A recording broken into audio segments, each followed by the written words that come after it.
to do some staff introductions.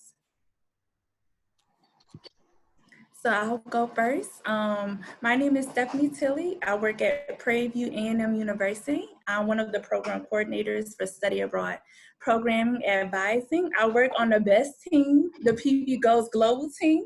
So for all my team members, please take a moment, introduce yourself. Marcus, Evie, Shadana.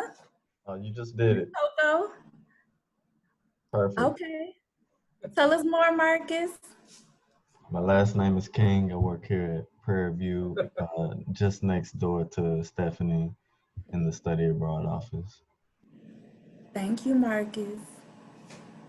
My name is Shadana Cheney. I also work here at Prairie View A&M University in the Study Abroad office. All right, thank you, ma'am. Hello, everyone. My name is Evie Myers, and I have the wonderful opportunity to serve as Executive Director of International Programs at the Prairie View A&M University, and glad to be part of this team and excited for this presentation. Yes, ma'am. Thank you, Ms. Evie, for bringing the flavor. Come on, y'all. We need to get some energy. Ms. Coco. Okay, my name is Colleen Harris, and I work here in the Office of International Programs. Last few years, I've been working on the study abroad side, and I recently transitioned to the International Student Services side. I'm excited to be here listening today. Thank you. So that's our PV Goes Global team. It's really been a blessing to work with everyone and just encourage our students to go abroad and just experience the power that comes from it. Marissa? Okay, hey everyone, my name is Marissa Gray. I'm the Director of Study Abroad at Morgan State University. And also on my team is Najol Mindley, and we take our bears abroad. So Najol, if you can hear me, please introduce yourself right after I say this. I'm a proud alum at Morgan State. I'm also still a student there, completing my PhD, and I'm happy to be here with you guys today. Come on, Najol, where you are? Hi, everyone. My name is Joe Minley. I'm the program assistant in the Office of Study Abroad at Morgan. I'm also an alum. I have done a year here, and I'm looking forward to many more in the study abroad field. And Reina. All right. Hello, everyone. I'm so happy that we have such a beautiful turnout today. My name is Marina Montgomery, or I go by Reina, and I'm the Assistant Director for Study Abroad at Howard University. I'm also an alum of the institution, and I've been working in the Ralph Bunche International Affairs Center for the last 5 years now. And I have the pleasure of being the moderator for this very exciting discussion that I'm sure that we'll have. This is the first of a series of 4, and if we could go to the next slide, I can better tell you why I was selected to moderate this discussion. Yes, so prior to receiving my master's degree, I spent about 4 years living abroad in Japan and South Korea teaching, and it was an experience that I had no idea existed while I was a student at Howard. And so now it's really important, I think, for us all to recognize that this is a very accessible opportunity for us to embed ourselves within a society abroad and have meaning as we work and make money, especially for all of us who are leaving our undergraduate programs with student debt. I think this is a really smart way to go about continuing to develop our global citizenship. And so I worked in Japan for 3 years on and off, and I lived in a more rural environment, which I would highly recommend. I mean, the cities in Japan are incredible. They're very dynamic, they're very robust, they're very, all of the things that Du Bois will mention.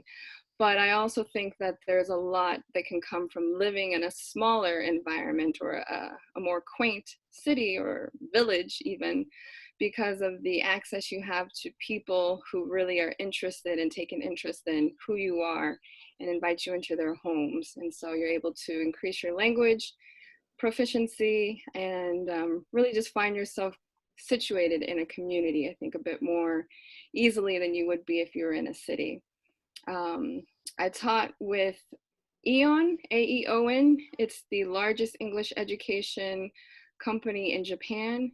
And then I taught with EPIC, English program in Korea, which is the government teaching program in South Korea. So like the JET program, it's the equivalent in South Korea. And when I was in South Korea, I worked at a private Buddhist middle school, an experience that I could have never dreamed of, and therefore I became very much more aware of Buddhist culture, and I love it. I love it. I love the experience, and I really encourage you all to look at these two programs in specific. But enough about me. I am really excited to share with you all our 4 panelists. We have, if we can go to the next slide, Du Bois Jennings, who is a friend and colleague who lived in Japan, who for I think 7 years, but he'll provide all of the details there. Tori Rogers, who's currently in Thailand, and it's very early in the morning from what I understand there. So we have the pleasure of having her time at the start of her day or the end of a very long day. We have Rhonda, who is currently in Houston, but who lived abroad in Dubai. And Giovanni, who is a friend and colleague who spent time in the Peace Corps in the Philippines, who will share her experience there. And the first question to get us started will allow for them to each provide more insight into their locations and why they chose them. But if you could each take a minute to describe a challenge or a unique experience that you had living abroad in these locations that you've selected, and what drew you to those places. Starting with Du Bois. Sure. Thank you, Raina. Thank you, everyone else. Thanks for this opportunities, and thank you for the students for coming. I'm so happy to share this experience to you because it really shaped my life and what I decided to do and why I got into the field of international education. As Raina mentioned, amazing opportunity when you're right out of school, to make money and experience cultures. But yeah, let me get to the question. So I lived in Nagoya, Japan for 7 years, and I chose that location because from a very, very young age, I was just really into Japanese culture. Growing up, I played video games, and then growing up in the 90s, anime and manga wasn't as ubiquitous as it is now. So when I first experienced it in 3rd grade, it like blew my mind. And my brother and I, tried really hard to just find it at Blockbuster Videos, if you know what those are. We'd like looked for it everywhere and just tried to, come into contact with Japanese things as much as possible. And then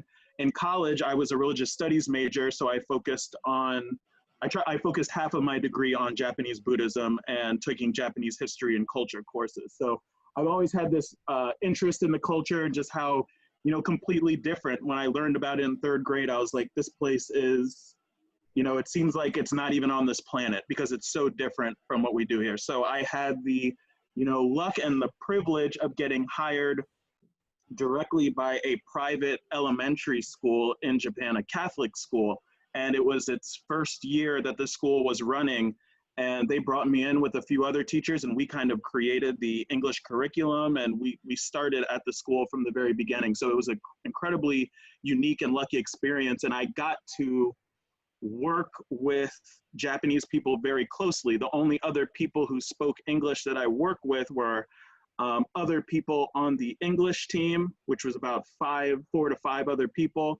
And then the president of the university, who was a German man, a German priest, and then the vice president. So not a lot of people who spoke English. So it was like trial by fire. I had to really learn the language and adapt. And that brings me to what was a unique challenge. So, if you've had a study abroad experience or you've been abroad, they talk about the bell curve of, learning about the culture and culture shock. But I was just going up and up and up for my first 3 to 4 years. I just loved Japan. Like every new thing I learned about it, I was just loving it even more. It was great. And then as I started to understand the language more, I started to understand the culture more, which in turn made me understand the very different ways that they worked and communicated and socialized from the US. And the thing that became a challenge was, you know, I'm going to make very broad sweeping generalizations, but Japanese culture is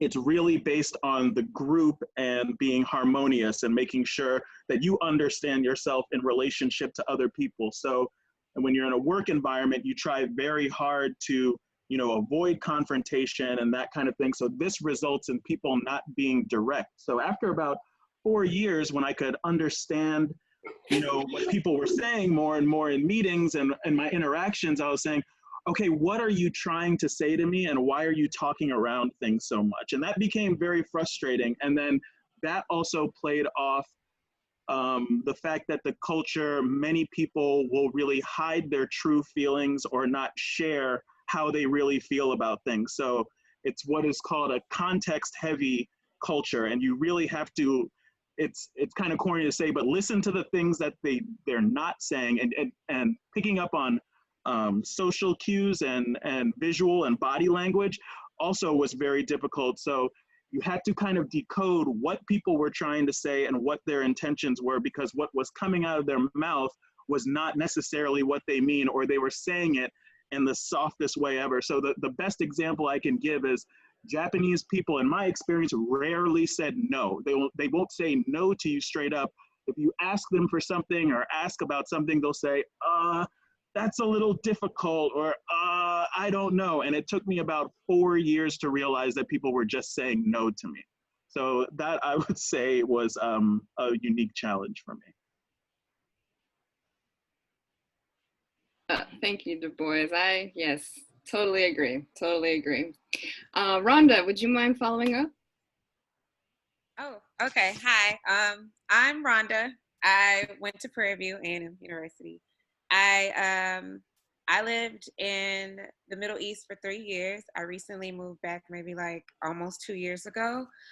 I'm listening to what Du Bois was saying about how, like, I want to say gentle in terms of the Japanese culture. I lived in an Arab culture, complete opposite. They were not gentle. If anything, the Arab, it's like you have to learn their culture, like he said, in order to learn the life there. I'm a Black woman and I'm from America, right? We have a lot of first world problems that we don't know about until we go to another country. And we think that things are supposed to be how they are here. And one thing I had to check was when I first got there, I was like, I have to check myself and know that I am not home and that I am in someone else's country, and how they do things is how they do things. And I will find myself getting frustrated because the Arab culture, unlike the Japanese culture, very laxed, chill. They're like, inshallah. Inshallah means God's willing, right? And you know, Americans, we're like, Americans, we want things right here, right now, you know? Funny story, I was trying to get money transferred over from the dirham to, you know, money. And I asked the bank teller, I said, how long is it going to take? Because I have bills at home I need to pay. I was just so frustrated. And all she would do is say, oh, inshallah, my dear, it may take today. Maybe not, who knows? And I'm just like, I need you to have some urgency here. Okay. But I had to realize that living in this country, in this culture, that's how they are. And I had to become a person of just inshallahs and just understand I have to be calm. But I chose to move here because I wanted to immerse myself in the culture. I've always been interested in the Muslim culture. I always found them to be very similar to us as Black people, and they are. They are like, we're like the same.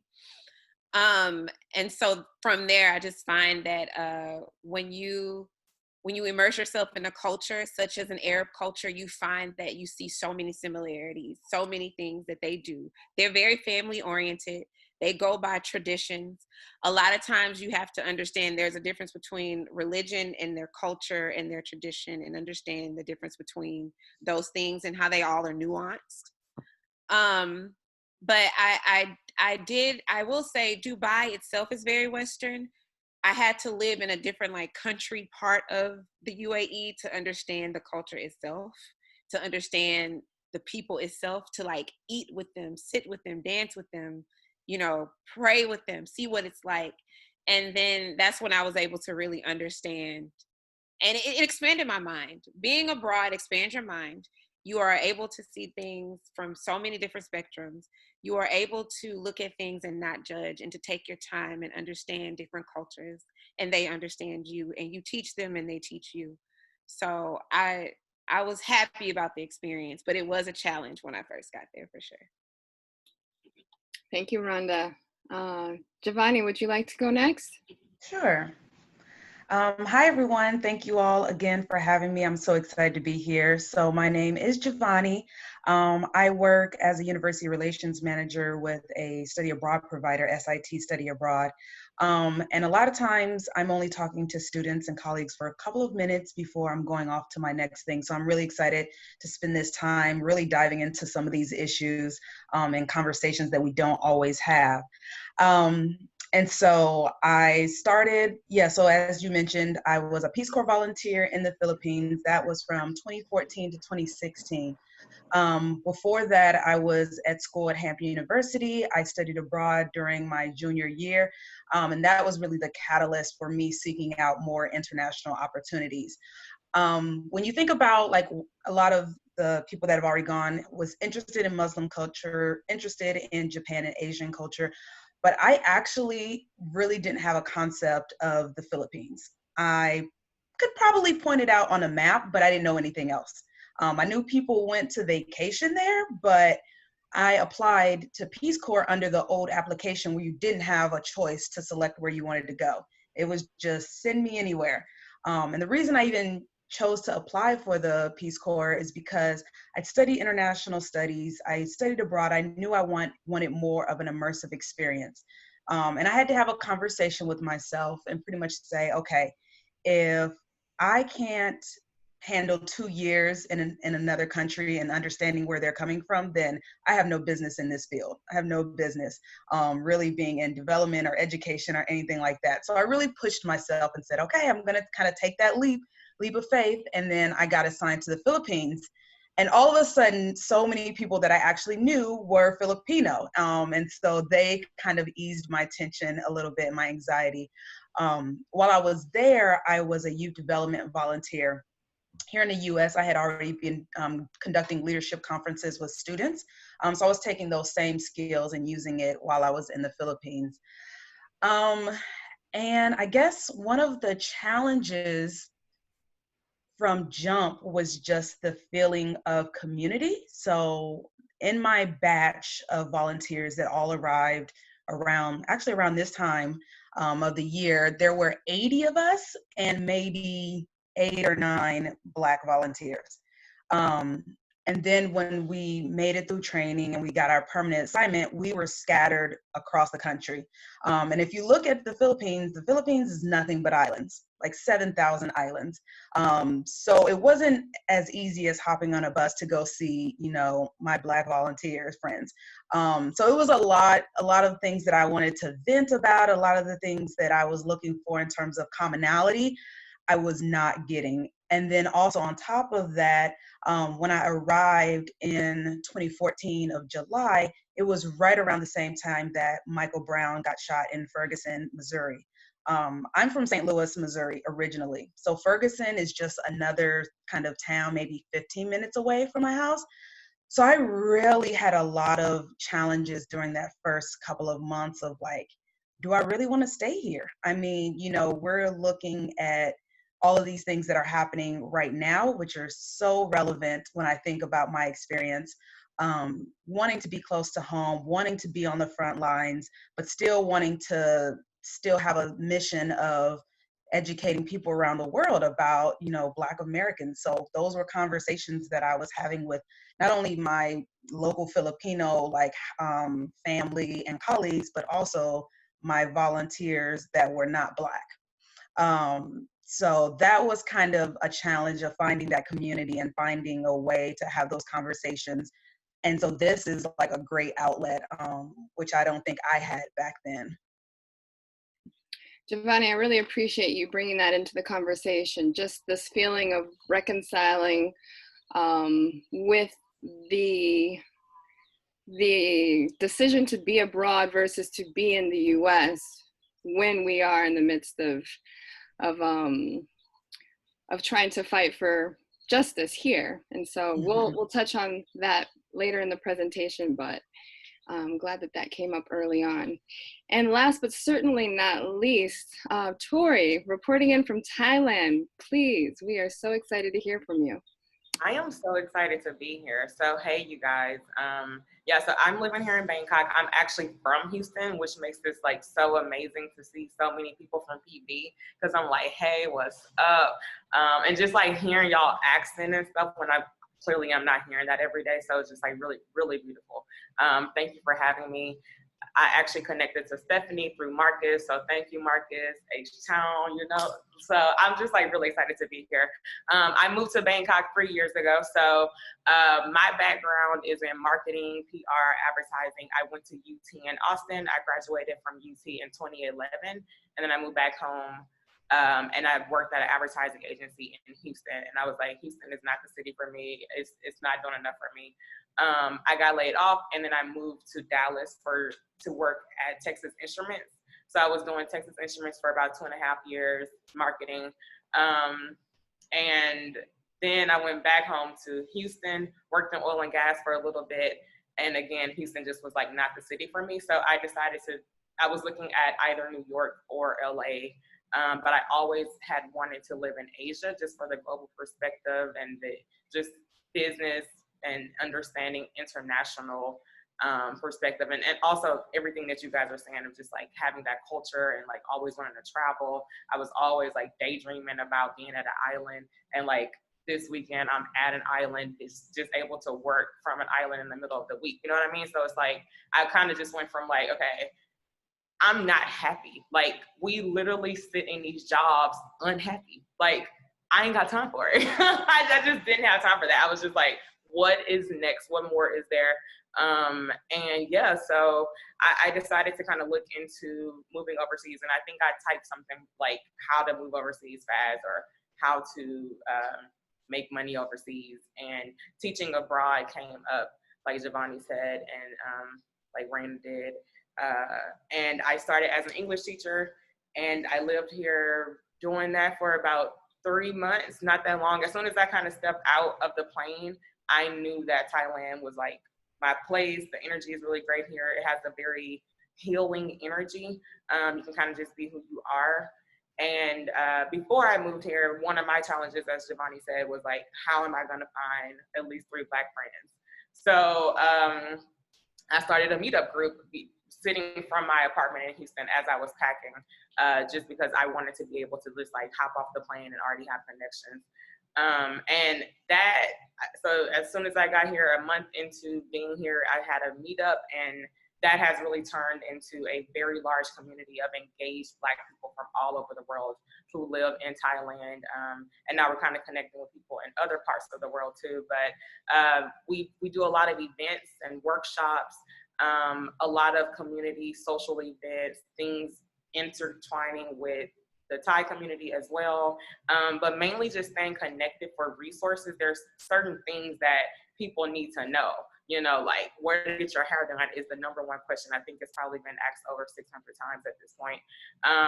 And once I realized that people wanted the same sort of information and they needed to have their own 3 Black friends, like when you're moving abroad, it's like, okay, well, as a connector, how do we make this happen? How do we create this community where people can kind of just come in and tap in and boom, like hit the ground running? And so that's what Ebony Expat is. And I am excited to talk more about that. Yes, I love everything you've just said. You're making us jealous over here, knowing that you're working from an island. But it's a beautiful segue into our next question. So if we could go to the next slide. If a couple of y'all could speak to how your experience as a Black American in the locations that you lived in was different from your life here in the US. And so some of y'all have touched on it a little bit, but for those who haven't, or if you'd like to expound a bit more, what are some concrete areas that you've recognized as being entirely different, like where you have lived or currently live versus where you're from, or just life in the US generally speaking?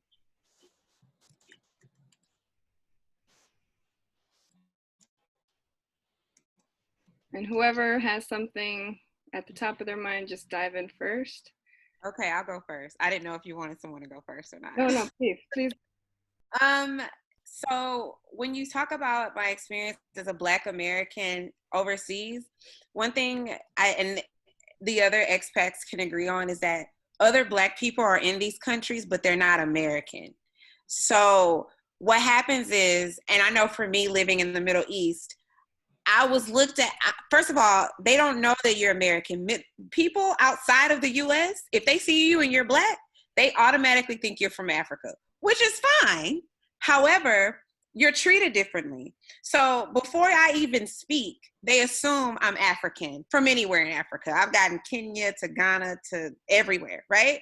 They hear me speak and then they treat me differently because then they say, oh, you're American. Oh, okay. So then all of a sudden I'm educated. All of a sudden I'm important. All of a sudden I'm something now because I have an American passport. And I found that to be very unfortunate because I had African brothers and sisters who, by the way, I'm just going to say this, living overseas, I've met so many Africans who speak about 5 to 6 languages, who are very intelligent, who know way more than I do. However, they have like these very, in Dubai, I will say, or in the Middle East, they had like these very like, oh, I'm just a bouncer at a club, or they're literally there for work. That's it. Like they're not there for, we went because we wanted a change of scenery. We wanted to experience and immerse in culture. They don't have that luxury. They're there to work. And you find that you look at them and we're looked at differently in terms of they're workers and you're an American who works here. And to me, that was the covertness of it. Like, it was just like, ugh, it was hard for me to watch them be treated like Ethiopians were all around the Middle East, and they were treated poorly because some were prostitutes, some were just workers, some were maids. And I even found that in my teaching that some of my kids would think of me as a worker. They didn't understand, like, okay, she's an American. They would think, oh, you're a worker, miss, you look like my maid, or you look like my cook or something of the sort. But I did find that because I was American, I was treated differently than my other African sisters who were from Africa. And I found that to be disturbing because if I wasn't from America, then I would then be treated like that as well. And then of course they think you're American, so they feel like, okay, as a woman, I lived in an Arab country. Women aren't necessarily the forefronters there. You know what I mean? There is no feminist movement. You get what I'm saying? And then me being a Black woman and having a voice, I used to have to really tone that down. I couldn't say a lot because if I offended, say an Arab man was sitting next to me and I said something, and if I offended him, I could get in trouble. And I could, something could happen to me. So I had to be quiet a lot. I had to bite my tongue a lot. And then being Black, a lot of times they thought that, oh, she's easy, she's American, she's Black, I can talk to her this way, or I can say things to her this way. You still experience those microaggressions. It may not be as overt here, like, obviously here it's a lot more dangerous to be Black, right? However, there you experience it in a way where you're Black, they're going to tell you you're Black, it's in your face. However, it's just not like where you're here and you see the slaughter and it's, you know, those things happening to us. It's just, the racism there is just different. It's done in a different way. It's casted, whereas here it's like, you Black and we don't care, you know? So it was a struggle that I find, and I still struggle with that, having to teach those people, like, listen, just because I'm Black doesn't mean I speak this way, doesn't mean I listen to this type of music, doesn't mean I accept whatever it is. But it was hard. But again, it's still kind of safer there than I guess here in terms of like our life, you know? So that's just what I have to say about it. Thank you. Yeah, shit. Who wants to follow up on that? How do you follow that? But I want to echo a lot of the things you said were similar in Japan, but kind of from a different way. So yeah, I fully saw my privilege as an American citizen. Like in Japan, because it's such a homogenous society, you're a foreigner first, and then you're like a Black foreigner, a white foreigner, and there's like grades to that. But I was a few times mistaken for African from an African country. But then, you know, Americans are cool to Japanese people, quote unquote cool. So when I told them I'm American, their eyes would light up and they want to ask me all these questions. And then, you know, the same stereotypes as here. Do you play basketball, or are you a rapper, or do you have a gun? That's a lot of things that Japanese people ask Americans. Do you have a gun, or have you shot a gun? So I saw it as my mission, because the neighborhood I lived in, most of my neighbors and even, you know, people I worked with, they had never seen or talked to a Black person before. So I felt I'm going to represent and explain, this has been my experience as a Black American male, and what you've seen on TV, maybe some of those exist, but that's not all of America. But definitely what you were saying, like so the racism and the prejudice is there, but if you step outside of the American lens, and I always told myself, Du Bois, picture if you grew up in a place where everybody looked like you. Imagine the stupid things you would say to a person who didn't look like you. So, and again, teaching in an elementary school, my students would say things to me like, I'd be washing my hands next to them and say, oh, the black's not coming off. I'm like, no, this is my skin. This is what, so explaining those things, and these were smart kids and they kind of get it, but I couldn't fly off the handle and things that would be perceived as discriminatory or racist here. I always gave the benefit of the doubt, and I can count maybe a few times on my hand where people treated me and disrespected me because I was Black or because I was an American. Most of the time, it was a learning experience. And then I'll say, because this is timely, with the police, like the biggest crime in Japan is bike theft, basically. And so police love to stop me on my bike because if you see, they assume a foreigner's riding a bike, he probably stole it. It's sad that a lot of foreigners did steal bikes while they were there, so they weren't helping it out. But yes, they did stop me a lot, and they use the excuse, oh, you're listening to your headphones, take off your headphones. But when I showed them my foreigner identification card and they saw the school that I taught at, they got embarrassed for stopping me, and they said, oh, you're a Nanzan teacher? Oh yeah, please be careful out here. People have been stealing bikes. We just stopped you to make sure you were okay. Yeah, so you're respected over there based on your job, based on your potential. I felt it was more of a meritocracy because they respected me as a teacher first before they looked at me as a Black man. Excellent, thank you. Yeah, I guess I'll jump in next. So for me, living in Thailand, in comparison to living in the US as a Black American, it's dope. It's amazing, right? Because the average experience as a Black person living in America is oppressive, is systemic racism, is microaggressions every day, is being in a rat race, is not being happy, is hearing everyone around you complain about life every goddamn day. Every day, like everybody's complaining, everybody is unhappy. We in this world where it's just like what are we doing, right? And then you come to Thailand, and as an American, as a Black person's period, all those things that you guys just said definitely happen. I'm not even gonna act like they don't. But I think you walk into a room and off top, you are like, you're there, like you have a presence, and how you choose to use that and leverage that then becomes your opportunity, right? So I've been able to get into rooms with like CEOs. I just had a meeting with like the ambassador and like all these different things here in Thailand, just simply because of the fact that you kind of come here with this opportunity of, yes, they see you, like the fact that you're an American, they off top say, like all things are on to say, like, oh, you're smart, oh, you know this, you're innovative, et cetera, et cetera.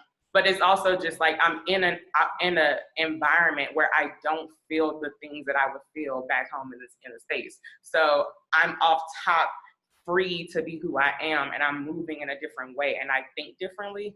Again, I was saying Thailand is a very healing country. So I think that you just kind of come here and you're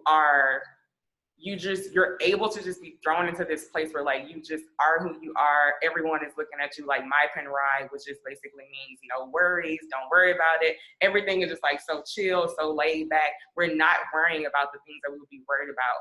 And I'm not going on the train and seeing people argue because somebody just like accidentally got bumped when the train stopped. It's like this is stuff I'm not even trying to think about. It doesn't make any sense, right? So I get to use my energy on stuff that is just a lot more positive. So overall, my life and my lifestyle, especially just being able to afford things like my apartment is like in the city with the high-rise view, and it's like under $1,000. I mean, like, yeah, my lifestyle, being able to have a cleaner or being able to have someone like cook for our food, or like even like being here in the island right now at this resort, it's like it's pretty amazing. So that leads into our next question, but as we pull up that next slide, I just kind of want to interject with the question about guilt.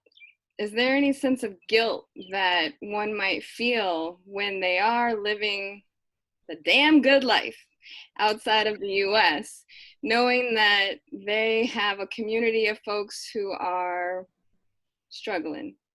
And so if you all want to touch on that, but let me first read this question.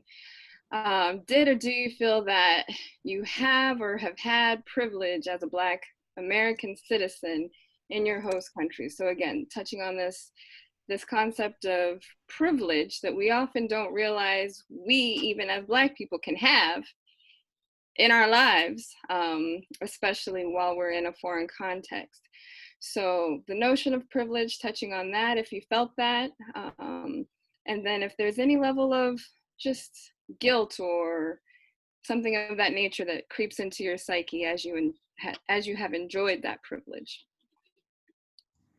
And I'll jump in here because I know there was an instance in the Philippines where I did realize my privilege and it was pointed out in my face. So in addition to working with youth development and things like that, I was also working with low-income families under a conditional cash transfer program. And so I tried my best to do a lot of outreach and support my counterparts with whatever programs they needed. And I was starting a livelihood training for Indigenous women in my community. It was a sewing training. So they would learn the hard technical skills of sewing, but then they would also learn the business side of things of how they can make that sustainable. And I remember I was creating, I think, waivers and applications, had it both in English and Karayo, which is the language that was spoken in my town. And so I presented to the applicants and say, okay, read it through and just let me know if you have any questions and sign it. My counterpart pulls me to the side and she said, Giovanni, you may have to read these to your participants and applicants because they may, as Indigenous women high up in the mountains, they may not have finished like grade school and things like that. And so, of course, I felt terrible because I'm thinking, I may have just embarrassed this woman who didn't want to acknowledge that she wasn't able to read these. But then also for me, I just had the assumption that the people that I was interacting with would be able to read. And so that really sat with me and resonate with me because that is a basic privilege that Americans, we receive in this country is literacy skills. And so that was kind of part of it. And I know that's not necessarily Black specific, but as a Black American, that's a privilege that I didn't even realize that I had. And then just being able to travel. So yes, I was a volunteer in this community, but I was always going to different islands, and I was also traveling to see volunteers and things like that. And I would say like, oh, you've been there, right? You know, to the mountains of the Philippines that may be like a 10-hour travel time away. No, these people may be able to go 2 hours away to go to their nearest grocery store. They had their local markets, but they didn't have a grocery store. So all of those things, even though I was making an equivalent of the local salary, that was still more money than some of these people that I was working with were making. So there was a little bit of kind of guilt in terms of my privilege there. And like I mentioned at the beginning of this is just, you know, the guilt of living this high life while people in America are still fighting that fight and still just trying to get basic human rights of living. Those are things that were inherently been taken advantage of on my part by being in the United States or being in the Philippines.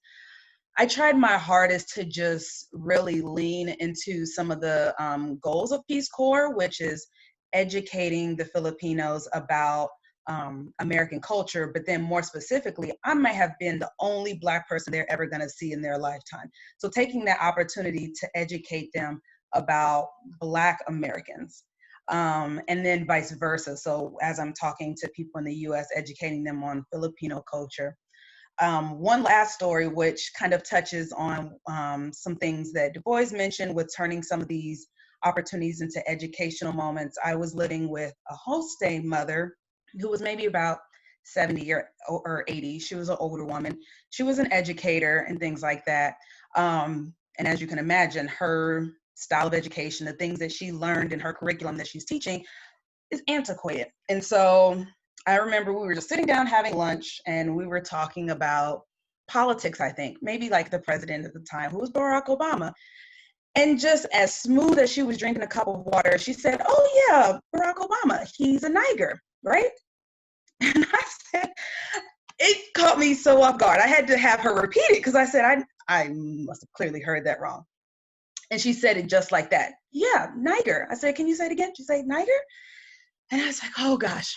So I can tell by the way this conversation is going, there's no malice behind this. There is the simple fact that there is lack of education. So I can't be mad at her. I can't, you know, go off on this older woman that really genuinely thinks that that is the term that you refer to for Black people in America. So I told her, ate, which is what you call like an elder woman, that's actually not an appropriate word to be using. I gave her the history lesson, why that's, you know, and she turned red. She flushed red and it's like, oh my gosh, I'm so sorry. What should I call you? Or like, how do I make this right? What do I say? I said, Black American. She said, okay, great. So in Filipino culture, you're always invited to birthday parties. You're always invited to, you know, videoke, and which is like karaoke. And so whenever she would introduce me, she said, this is my visitor, Giovanni. She's Black American. And that was her way of just like establishing any kind of things that might have come off of that. So making sure that they knew who I was, what I was doing there, and that I'm her guest, I'm her visitor. And so that was kind of some of the learning experiences that I was able to provide and use kind of my privilege in that instance to educate, you know, the community and things like that, where they may have not necessarily had that in any other context. Thank you. Anyone else want to jump in, or shall we move forward? Okay, let's okay, go ahead, Du Bois. I'll just mention something briefly on the guilt thing. The guilt thing is something I'm still dealing with now. The guilt was what brought me back to this country. There are a lot of I feel guilt about the number of things. One, there's this joke in Japan, if you have a bachelor's degree and a pulse, you can teach English in Japan, you can teach English abroad. Like, they'll just take anybody. And I was at this school literally with teachers that were headhunted from all around Japan to teach at that school. And I was like, I just have a bachelor's degree. I don't have teaching experience. I don't even have like teach English as a foreign language certification. What am I doing here? So I kind of felt like a fraud, and I felt guilty about that. You know, plenty of foreigners in that country get by on just being an American, and, you know, just being an American, they teach English. And I felt like my privilege of happening to be born in a place where English was the language spoken, like that's why I'm here. So that felt kind of absurd. And then, yeah, just like I'd had this conversation with expats before, and just like, you kind of feel like you're on borrowed time, or you're still a guest in another country. Like you feel like, I was in a bubble in Japan. Like, I knew what was going on around here, but Japan was so safe. The people were so nice. I didn't have to deal with the same kind of racism. So I was on cloud 9, like, most of the time. And you feel guilty, like you need, but this is not your home. You always have this thing like, you're not home. Is this your home? Could have it been my home?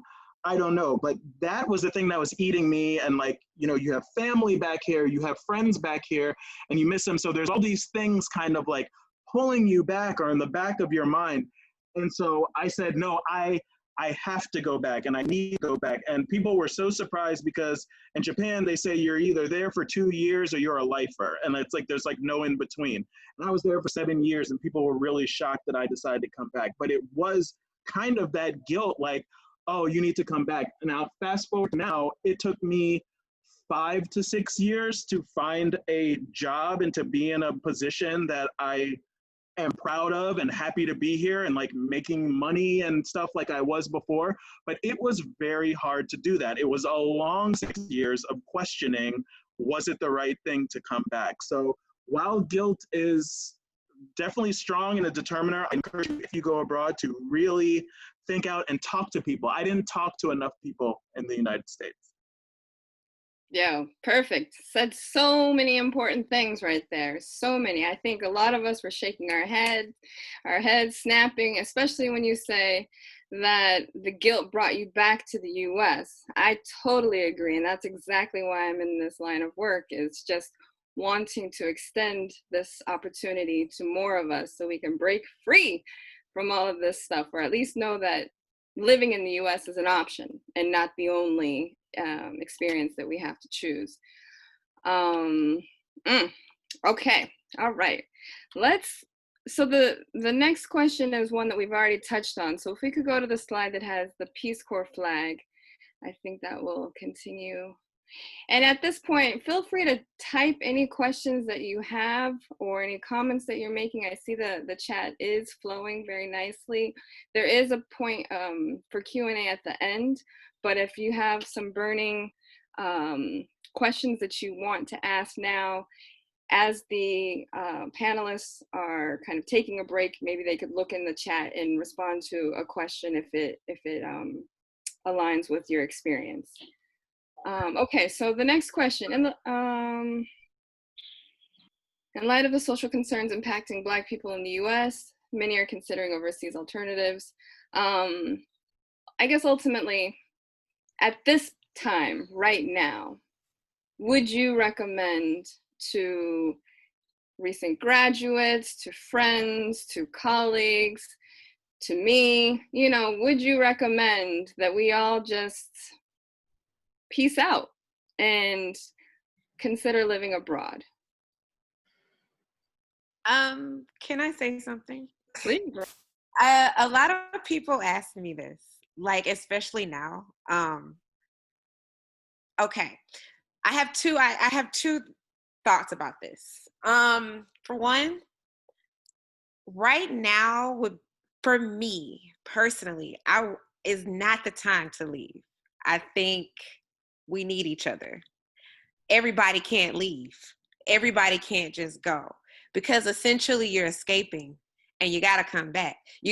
Because like, you don't have to come back, but you have to come back. Like Du Bois mentioned earlier, you are on borrowed time. So you can't necessarily say, this is my home forever. I used to tell people that all the time in the UAE. I'm like, listen, this is not your home forever, because when they're ready for you to go, you go. And that's that. When they say, we need you out of here, you're out of there. You always have to have a plan. I know right now, our country right now, being Black right now, every day is hard, but right now specifically, especially, it's hard.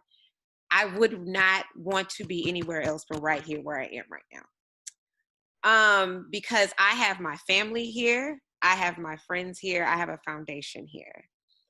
It was hard enough watching a lot of things happen when I was overseas happen home and I wasn't here physically. However, if you consider to move overseas, if you say, you know what, this is too much, I don't care what you say, and you just want to go overseas, do your research on what kind of life you can have there. See if you can get dual citizenship. See if you can buy land. See if you can cultivate yourself in that country. Because people think, oh, I'm just going to leave. And it's like, okay, where are you going? Are you sure you can stay there for a long time? Are you sure that you can stay there and not work? Are you sure you can cultivate yourself and be a part of this place? Do your research, because even though it's hard here, it's not the easiest everywhere else either. You just got to know what best fits you as an American, as a Black American, as a first worlder. I have to tell people, we are in first world, regardless of what we're dealing with. First world is still a constant battle, because when we go to these other countries, they may not have the accessibility that we have, and we just really got to fix our minds around that. But I'm never against anyone leaving. I just feel like people shouldn't leave as a form of escape.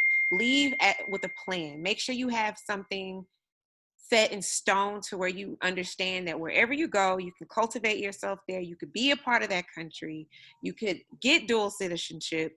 You can bring family there. Like, make sure you can do these things so that way you can move forward as your life there. Otherwise, it's no point. You know what I mean? You just leaving and coming back. It's just back and forth, and it won't do you any good. So, fantastic. Motivation is really a key factor, because if you are leaving to escape your Blackness, honestly, you might discover other parts of yourself that are put on display. There's been plenty of times when I was in a work environment where I would ask a question and my Filipino counterparts would refer to the gentleman right to the left of me. And that's where I realized, oh, not only am I Black, which is what I was expecting, but I'm also a woman. And so you saw a lot of the favoritism towards men and deferring to men as being the ultimate kind of like decision makers and things like that. So just really taking a look at yourself and what you're prepared to handle, because there might be other parts of your identity that will come out in that experience, which you don't want to necessarily deter or taint your experience. But again, like Rhonda was saying, we're not deterring you from going, but like definitely do your research. And I wouldn't recommend right now, because like I said, we all need each other. We all need to support one another and do what we can to bring these issues to light. And it is challenging from being in another country. Just the context, people understanding is very different. But that's not to say that it shouldn't happen. Tori, you are currently outside of the U.S. Please shed some light on that. And hearing you guys say that, like, oh yeah, of course, it is so hard. Like, it is painful to watch our cities on fire. Like, everyone living abroad right now, oh my God, like, I can't even tell you the type of pain that we feel. And when I read that George Floyd was a Houston native that relocated to Minnesota to be his best self, like, that's literally the first thing I read when I finally had the time, like, built it up to sit down and read it, right, and watch it. It is hard. It is very hard. But I think for me, what I will say about people who are considering moving overseas is I moved overseas to be my best self. I didn't move overseas to escape. I moved overseas because I wanted to be able to grow. And I think that that is what I would say is what I am pushing for now, is like, I want to be able to partner with with, you know, universities like you all and say like, hey, how can we bring more students over so that even if they only have 3 months of being abroad, like Rhonda said, like you get a very different experience. And like Giovanni just kind of mentioned, you start learning things about yourself that you wouldn't have learned. And what that does is make you a better person. Like you then become more aware, you're more well-rounded. You just have a better perspective of different things in life. And I think that taking that back to our community and being able to have that perspective and that knowledge, and then like this strength of like, I know what it feels like to take a leap. I know what it feels like to kind of go against the grain. I know what it feels like to be in a different culture and like be heard and all these things, and to go back to our Black community, even from abroad, like the way that we influence and inspire people in our community. Just being here in Thailand is amazing because people get to see that like there is a lot of different things that we can do, and there is more to see and there's more to learn. And so I really want to be able to actually bring people over. So it's almost like come get your boot camp and like go back so that you can go back with like a stronger perspective and like strength, so that we can kind of like improve our community as a whole. Because I wouldn't be like the stuff I'm planning on doing when I go back home this time, like I wouldn't have even been able to possibly do had I not been able to learn who I am as a person and get some certain experiences. So yeah. Excellent, thank you. Okay, let's skip to the next couple, slide 11, if we could, question number 7. This is asking you all to kind of shed some light on the values of the host country that you lived in or that you currently live in that you really appreciate and have maybe incorporated into your own identity, your own way of being. And yeah, if you guys want to hit that question, that would be helpful.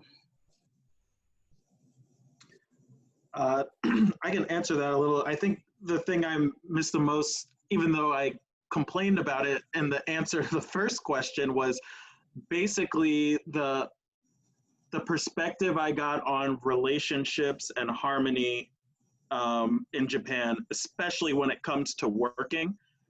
It was just so stark to see how self-centered and individualistic this country is, especially in the workforce. And that has helped me in my work so much, just being aware of everything is about relationships. You are not an individual. You are you matter as much as you do in terms of your relationship with somebody else. And that has just helped me immensely in the work that I'm doing now and being able to do this. And it took a long time to learn that. I'm going to give a little plug. Giovanni and I were graduates of the SIT Graduate Institute, and I was lucky enough. The very first thing I did when I came back was do this program. And the very first course we took was called Foundations, which was 2 weeks of intensive. Who are you? What is a multicultural team? And how do you work in a multicultural team? Giovanni's holding her face because it's not. I cried during that.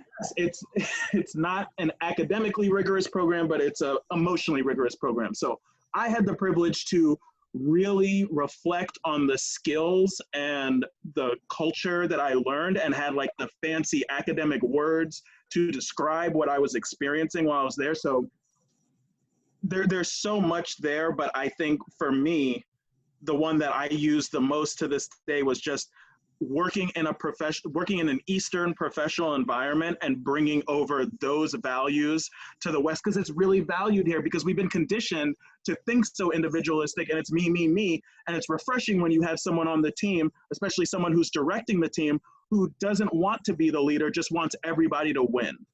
And that's something that I really learned and value from my experience in Japan.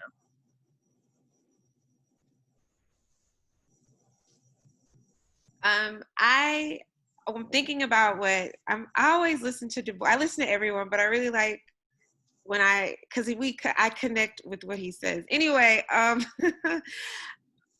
one thing I miss the most is Black. So about being Black, we have our own culture, right? As Black Americans, we have our own culture. We don't know exactly where we come from. We don't know what parts of Africa. But we developed our own culture. When I moved overseas, and I realized that the people in the UAE are very harmonious in their culture. Like, it is like, they are very like, everything is so traditional, and it's so, they're enriched with their culture. When I first got there, part of me was envious because I didn't understand it, but I miss it. I miss just having to see that they are so about their culture. They have no shame. They don't care. I mean, just praying, right? You could be walking in the mall, you're going to hear him singing over the intercom, and it's time for prayer. They shut down shop. They don't care. They could be talking to you. They're like, oh, I got to go pray. And they will lift out their rugs and they will pray in front of you. That kind of like that love, that tradition, like that to me is just so important. I'm like, God, I wish I had that, something to connect to that much. And just being in a place where like they're very family oriented. And one thing I miss hearing, even though I say it here and I used to hate it when I was there, was inshallah. I literally used to want to like just tell them to stop telling me that. But it's like, do not tell me inshallah. Give me my stuff now. But I loved it because that's just who they were. And they would be like, inshallah. And it just allowed me to be more calm, like, Rhonda, chill out. Like, you know what, inshallah, whatever. You know what I mean? And I just miss that whole culture, that tradition. I yearn for it sometimes because I'm like, they are serious. You know what I mean? I wish that there was some seriousness here. We are so scattered, but that to me was like so important. Yeah, that's good. Mm-hmm. Tori, Giovanni? Yeah, I'm just listening to everyone and thinking about it. And yeah, I resonate with a lot of that. The inshallah, I don't remember what they called it in the Philippines, but there was a term for it. And it's just like, oh, it'll happen when it happens. Oh, it'll be like, no rush, especially going to meetings, like Du Bois was saying, in the work environment, just like, it's really about, well, if the main person isn't there or if someone's late, we're gonna all be late. And just like, these things will happen. Like, it really was it was frustrating when, you know, I'm a very task-centered person. I want to get things done. I want us to be on time. That's, you know, my American mindset. But eventually I was like, why am I not taking the time to really embrace everything that's around me? Like, really just, you know, if they're going to be an hour, 2 hours late, cool. I'll just go relax on the beach for a while. They'll call me when they're ready. And sometimes I feel like that gets me in trouble being back in America. It was like, oh, I'll get it done when it needs to get done. Oh, no, there's hard deadlines here. But it really gives me a time to like feel less stressed and remember that there are so many other things happening in the world that are bigger than just this one task. There are so many ways that I can live simplistically, like things that I'm getting upset over and frustrated over, like I could live without a lot of these things. And so I just miss the simplicity of life and the slower pace of life that was in the Philippines and in Southeast Asia, because I know, Tori, you can probably relate to that. Yeah, I was gonna say, everything you guys are saying, that's exactly what I value here. The collective environment, things are just a lot slower, not having to worry about things that I would be worried about back home. My pen rye is what they say here, which is pretty much like, no worries, it's okay, don't worry about it, it's fine. And they say that about a lot of stuff, and it is annoying sometimes because it's like, actually, like, we do need to worry about, like figure it out.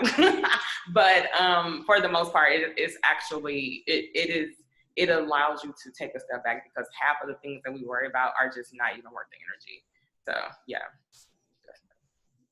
All right. Okay. So I'll ask one more question, and then it would be really great to hear some of the audience questions, just keeping in mind that this conversation is going really well, but it's bleeding into the second hour. So if we could go to the slide that asks for those who are back from their locations abroad, how was that transition home for you? Do you remember what it took to reconnect, to find your place again?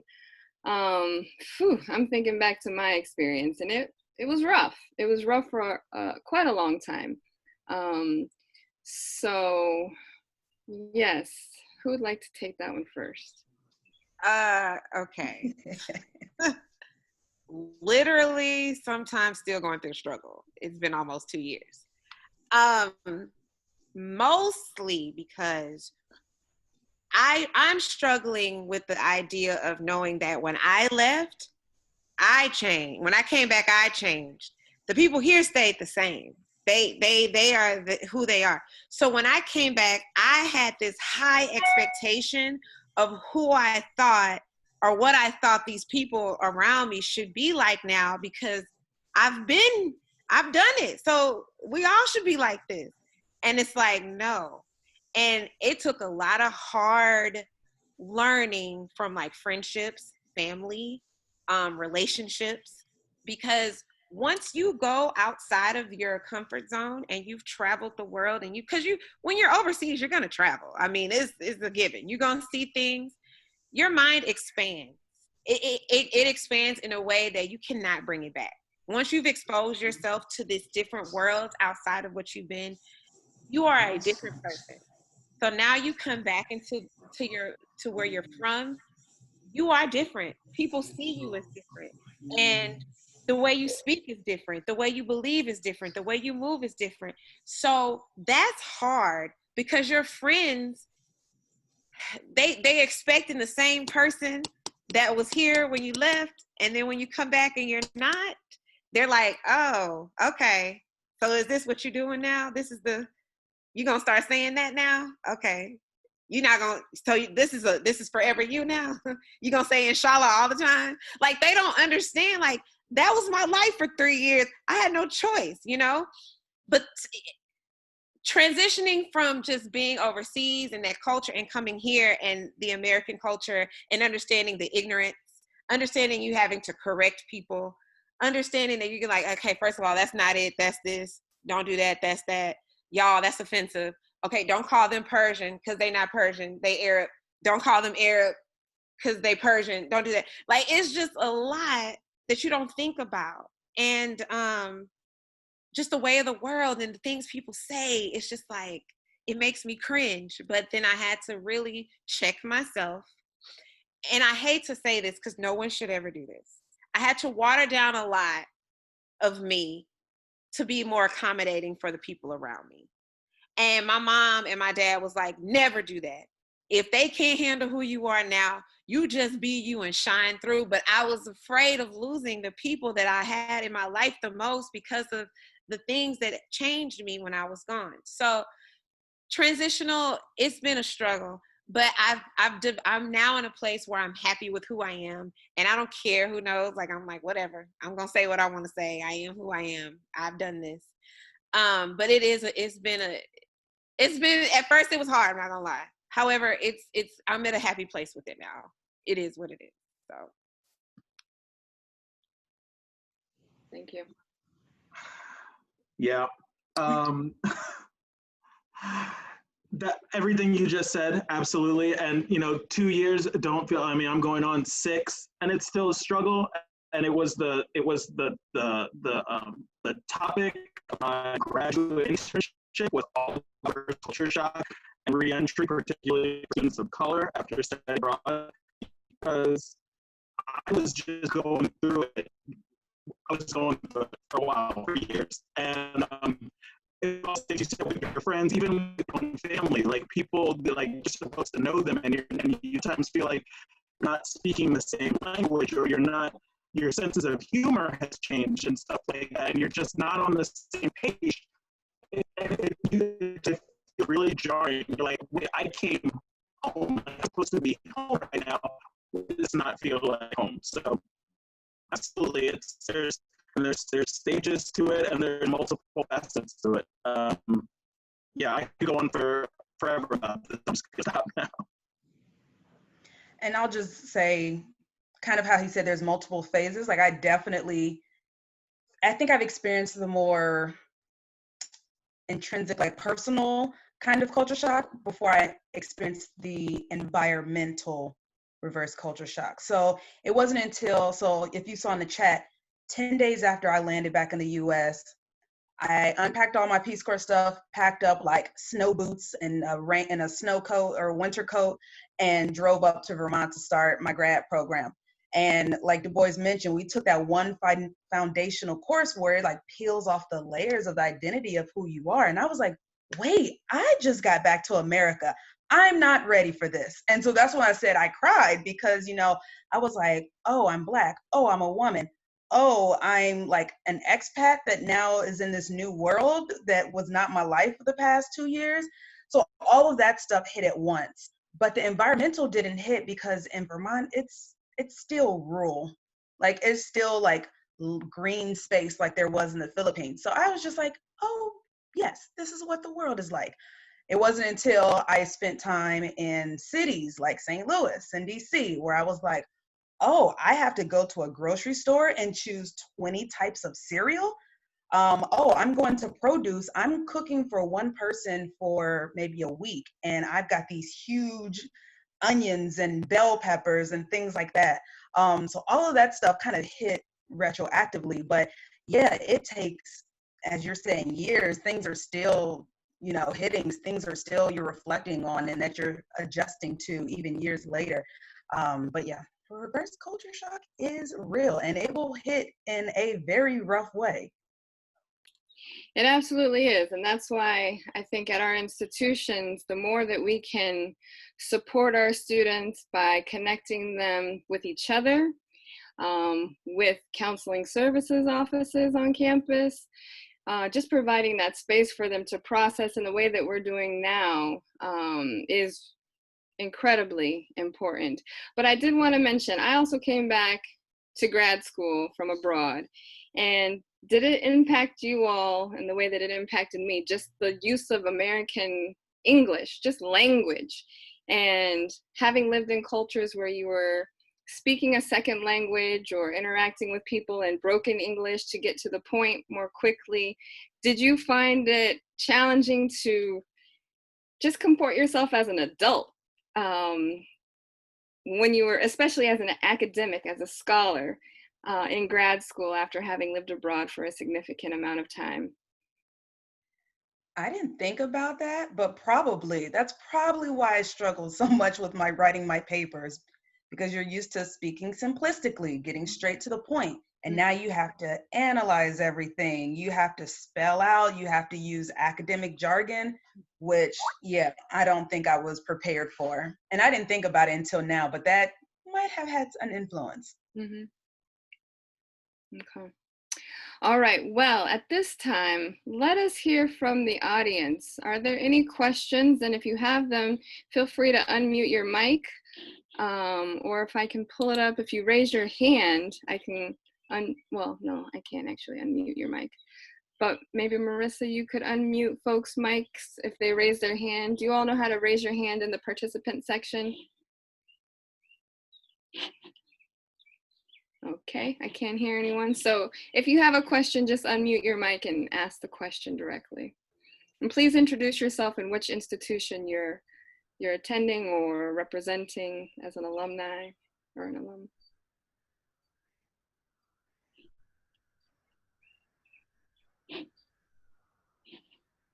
All the questions were answered? Oh, hi, my name is Dominique. I'm from Morgan State. This is a really great event. I really appreciate this being offered. I'm in my senior year right now, so I'm really looking at abroad opportunities going forward, like after graduation. I had a question about the job process. I know you all went into it, but if you can go maybe a little bit more in depth of how you went about finding a job abroad and any tips you have about, I guess, securing a job. For me, I had been teaching for 3 years before I went overseas, and I was done teaching. I was like, I'm over it. And then someone said, why don't you go overseas? And I said, okay. And I was always into like the Muslim culture. So I was like, sure, I'll go, to Abu Dhabi, Dubai, see what it's like. Literally, I searched like different recruiting agencies and I applied. And I know like in certain countries, like I know like Japan and different areas, they don't require certain things. Where I was, you had to have taught and you had to have had an English background. So that's just if you want to go to Dubai or anything like that. And what they did is they had this whole little interview process. I interviewed for it. It just organically happened. But just so you know, they want people out there teaching. They want, especially, and I'm going to say this, they want Black women teaching English. I know for a fact, because when I was over there, that's a lot of people they recruited were Black women. I just, you could teach English abroad anywhere, but I know in the Middle East, Dubai area, they require some experience. So just think about that if you want to go there. But if you want to go anywhere else, I'm pretty sure you just Google it and they'll get back with you ASAP. And I just posted a link in the chat. It's daveseslcafe.com. I mean, the name is absolutely ridiculous, but all of the schools, well, a lot of the schools from all over the world actually post their openings on that platform. And so depending on the school, they require different levels of experience or different certificates or things like that. And so Giovanni mentioned the Peace Corps, which we'll just put that out there again as another option to go abroad. And Du Bois, you applied directly to a school that you found online? Yeah, I got super lucky through a connection of my family's that I got linked with that school, but I was just so surprised to see that Dave's ESL Cafe was still around, because a decade ago, that's what I was searching when I was just graduating and knew I wanted to teach abroad. So, and I remember there being a lot of stuff there. Yep. And then like Raina, what you mentioned, Epic and Jet, those are really great opportunities. I will say, if you're going the teaching route in Asia, when I went, it wasn't required, but when I was leaving, it started to become, they were starting to look for it more. It would really help if you had your Teach English as a Foreign Language TEFL or TESOL certification. And at this point, I think you can do it online, and you can maybe do an intensive like for a weekend or a couple of weeks or something, but definitely get that. It will help you stand out. Mm-hmm. And it will help you learn how to teach. I did a program, I took a certificate program that was 3 months long, and I had no idea how to teach, but by the end, you felt like you were actually being of service versus just finding a job that would allow for you to be someplace and not really offering anything. Other questions from the audience? Hello, my name is Princess Pinning. I am a rising junior at Prairie View. And so I know that a lot of you all mentioned that you guys did your like abroad opportunities first and then went to graduate school. And I just wanted to ask, how was it trying to manage like applications and everything, like while you were also coming back and readjusting?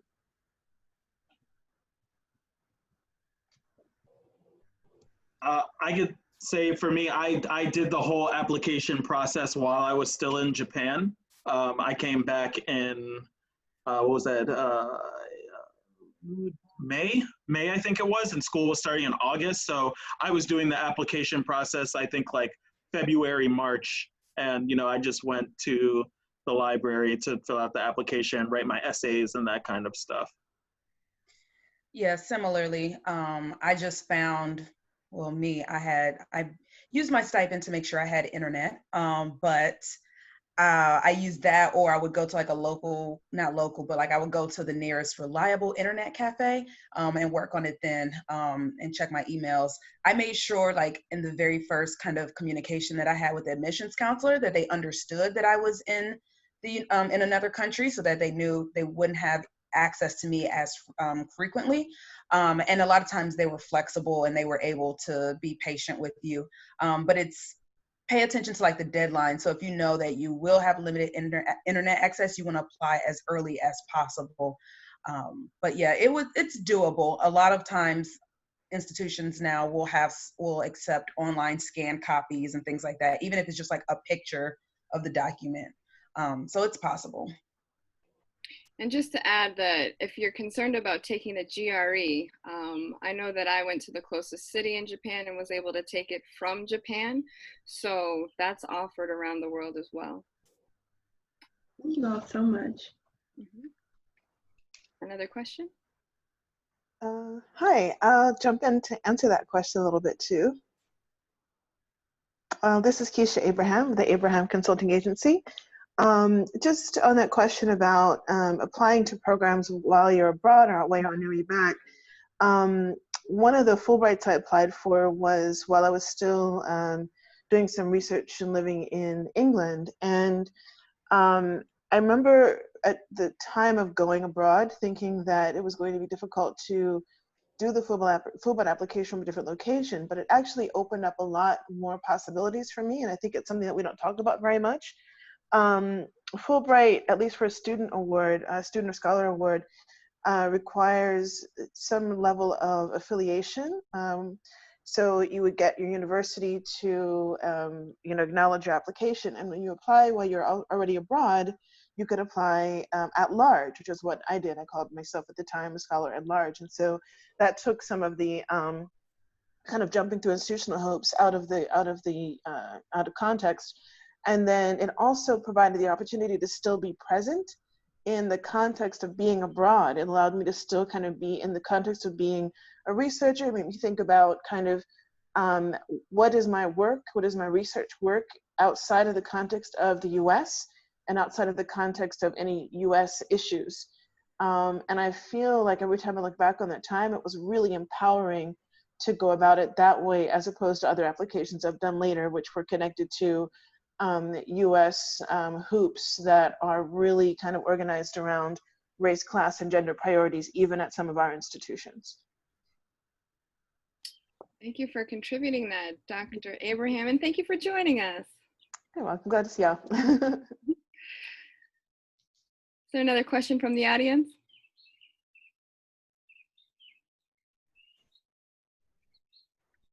Okay, well, we're at about 5:30, so I want to thank our panelists for your time, your insight, your contributions. I feel like this was a really meaningful conversation that hit on a lot of the nuances that go along with living abroad.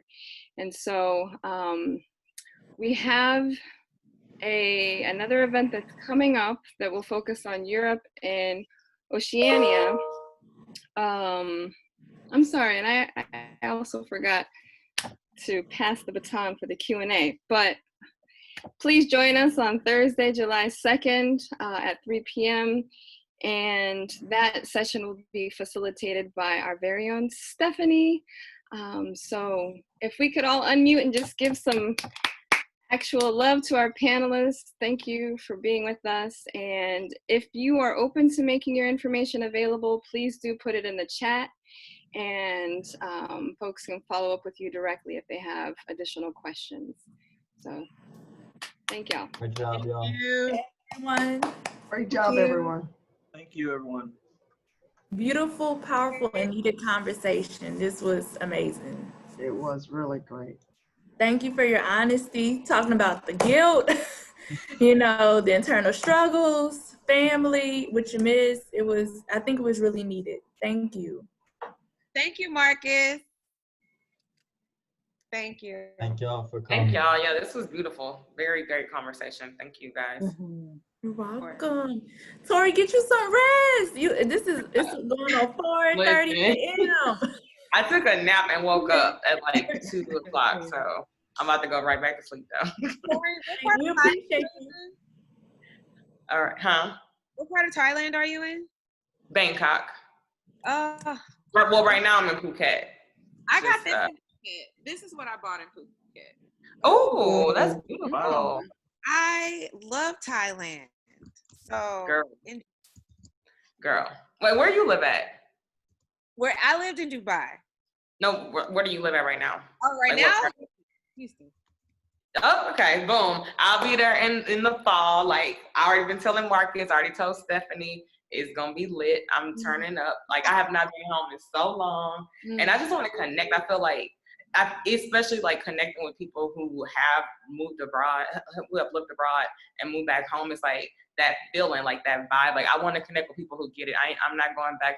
I've already been cutting people off because everything y'all been talking about, like I'm not trying to go back and deal with that. Like I'm just not. It just don't make sense to. For what? No, nothing. Hit me up, girl.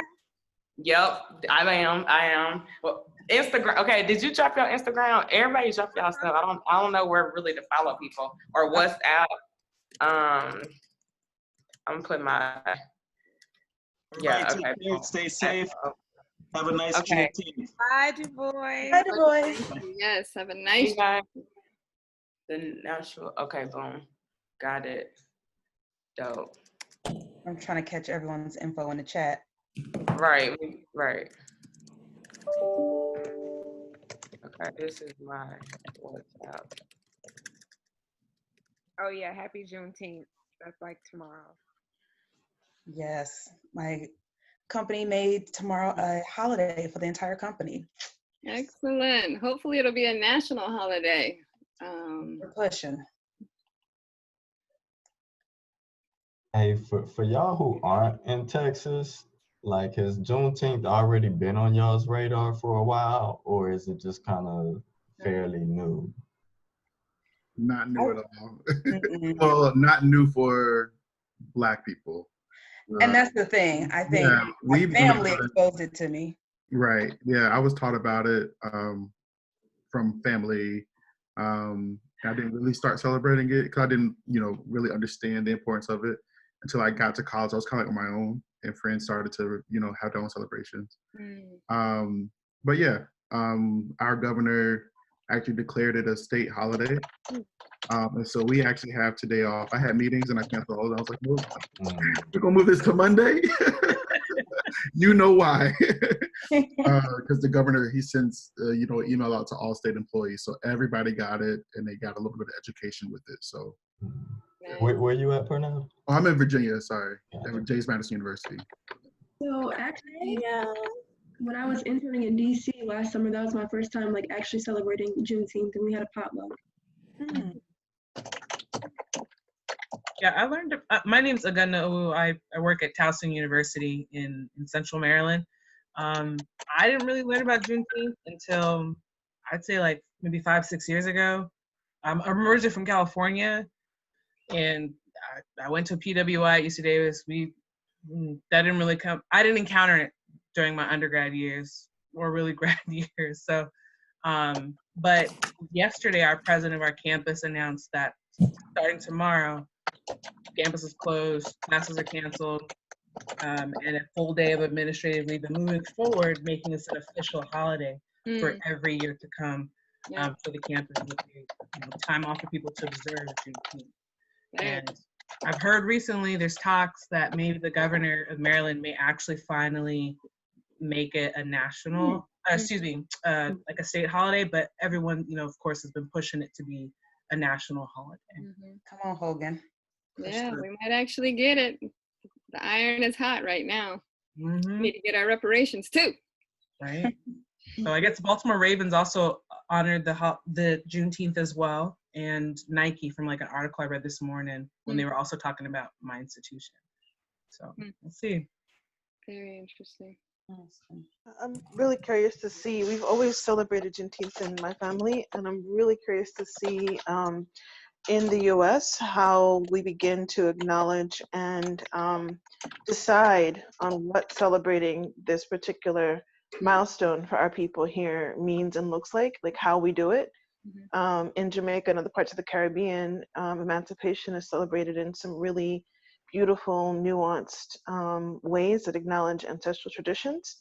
And so, I'm really curious now that more people are starting to acknowledge Juneteenth in the US, what that will look like and how we'll decide to do it, hopefully in a respectful kind of way and not just, cook out, really something a little more nuanced. In Colorado, I know growing up, there's an area called the 5 Points, and it's this one strip of street that initially is where all the Black folks used to live. And so there's always been a parade that would go up that street and then like a concert. And I thought that was pretty good for Denver, but it would be interesting to see if there are some more, as you mentioned, culturally, and not to say that music and food and dance and turkey legs aren't culturally appropriate, but if we could go a bit deeper and peel back some of the layers to explore the history of it a bit more within the celebration aspect of it, that'd be interesting to see.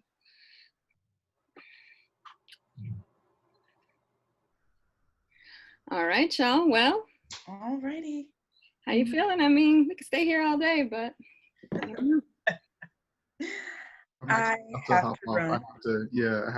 Our university's multicultural center is holding a discussion similar to this, but for students, and they're bringing in Black alumni as well.